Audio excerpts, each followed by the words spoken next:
İkinci ayın 3'ü Kemerburgaz Havipler yolları arasında pitbulllar atılmaya başlamış yasak olduktan sonra.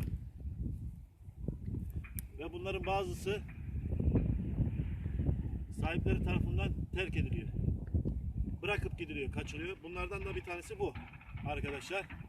Biz yolda rastladık. Ana yolda. Araç vurmasın diye araziye kadar getirdik. Oğlumla beraber. İsmim Mükerrem. Oğlumun ismi Nazım Kerim. Beraber güzel bir birliktelik için geziyorduk ki bu çocuğa rastladık. Güzel ve yakışıklı erkek, genç bir çocuk.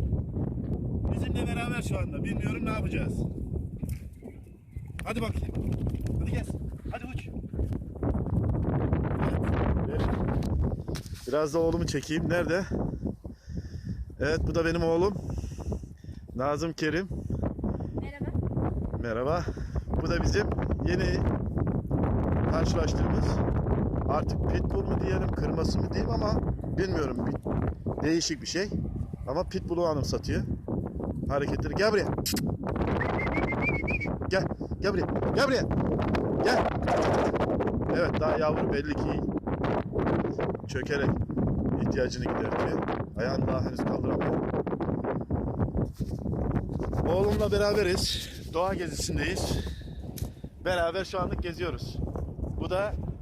Hayır. Hayır. Çıkın bakayım oradan.